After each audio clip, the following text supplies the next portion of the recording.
নমস্কার বন্ধুরা, শ্রাবন্তী রান্নাঘর অ্যান্ড ব্লগ চ্যানেলে সকলকে স্বাগত। আজকে আমি ভেন্ডি বা ঢ্যাঁড়স এর রেসিপি আপনাদের সঙ্গে শেয়ার করলাম, যা রুটি, পরোটা বা ভাতের সঙ্গে জাস্ট জমে যাবে। আমি কিভাবে আজকে রেসিপিটি বানাচ্ছি পুরো ভিডিওটি স্কিপ না করে দেখার অনুরোধ রইল বন্ধুরা।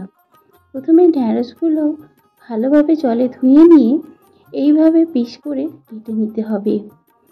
এখানে প্রায় আমি 500 থেকে 700 মতো ভেন্ডি নিয়েছি, তো সবগুলোই কেটে নিয়েছি। এবার রান্না করব। কড়াইয়ের মধ্যে দিয়ে দিলাম সর্ষের তেল। প্রথমে আমি 2 টেবিল চামচ সর্ষের তেল দিয়ে ভেন্ডিগুলো একটু শ্যালো ফ্রাই করে নেব। ভেন্ডিতে লবণ যাতে ঠিকঠাক যায় সেই জন্য এই সময় একটু লবণ দিয়ে দেব। লবণ দিয়েও ভালোভাবে মিশিয়ে নিয়ে ঢাকা দিয়ে একটু ভেজে নেব। ঢাকা দিয়ে ভাজলে তাড়াতাড়ি নরম হয়ে যাবে। দেখুন অনেকটাই কিন্তু কমে গেছে ভেন্ডিটা। হালকা করে ভেজে নিয়েছি, এবার ভেন্ডিগুলো তুলে নেব।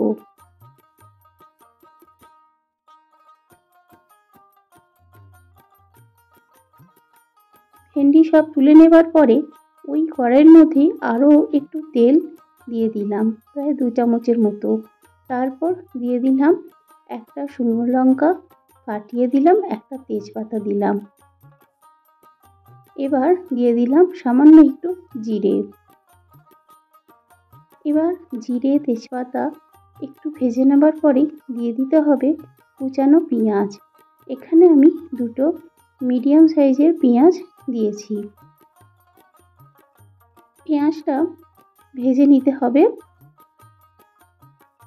পেঁয়াজের কালার চেঞ্জ হওয়া পর্যন্ত পেঁয়াজটা ভেজে নিতে হবে।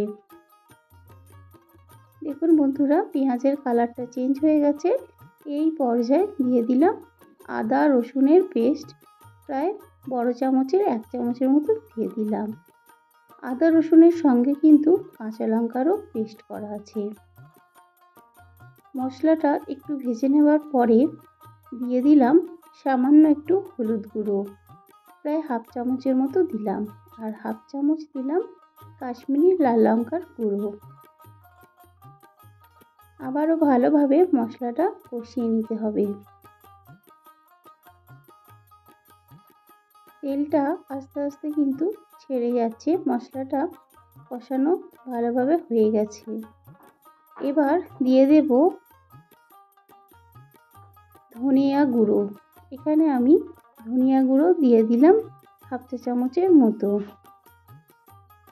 মিষ্টির জন্য একটু দিয়ে দিলাম গুড়। এখানে আমি চিনির বদলে গুড়টা দিয়েছি, আপনারা চিনিও দিতে পারেন।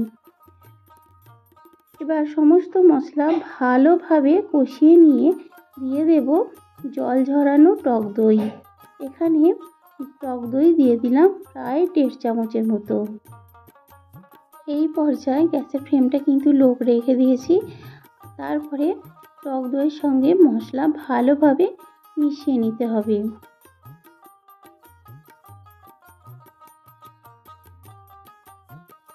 ভালোভাবে মিশিয়ে নেবার পরে টক দইয়ের বাটিটা ধুয়ে একটু জল এখানে দিয়ে দিলাম। এবার আবারও ভালোভাবে একটু মিশিয়ে নেব।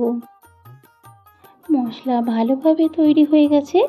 এই পর্যায়ে দিয়ে দিলাম স্বাদ অনুযায়ী লবণ, আর তেলটাও কিন্তু ছেড়ে উঠেছে।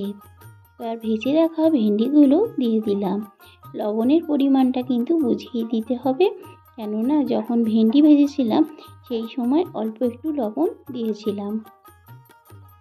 এবার জল দিয়ে দিলাম। ভালোভাবে মশলার সঙ্গে ভেন্ডি মিশিয়ে নিলাম। খুব ভালোভাবে মেশানো হয়ে যাবার পরে দিয়ে দিলাম 4টে কাঁচা লঙ্কা। ঝালটা আপনাদের যেমন পছন্দ সেই অনুযায়ী দেবেন। খুব ভালোভাবে ফুটে গেছে। এই পর্যায়ে দিয়ে দিলাম গরম মশলা গুঁড়ো। এখানে গরম মশলার মধ্যে রয়েছে দারচিনি, ছোটো এলাচ, জয়িত্রী, জায়ফল ড্রাই রোস্ট করে গুঁড়ো করা। ভালোভাবে মিশিয়ে নিলাম, দিয়ে একটু ঢাকা দিয়ে 2 মিনিট রান্না করে নেব। 2 মিনিট পর ঢাকাটা খুলে দিলাম। দেখুন একেবারে কিন্তু শুকনো হয়ে যায়নি, একটু গ্রেভি আছে, অল্প গ্রেভি। এই রকম পর্যায়ে কিন্তু আমি গ্যাসের ফ্লেমটা বন্ধ করে দেব। এবার আমি একটি প্লেটে সার্ভ করে দেখাচ্ছি। দেখুন কতটাই লোভনীয় হয়েছে দেখতে, আর খেতেও হয়েছিল খুব ভালো। ভাত, রুটি বা পরোটার সাথে এই রকমভাবে ভেন্ডি রান্না করে দেখুন, দেখবেন সকলেই কিন্তু চেয়ে খাবে।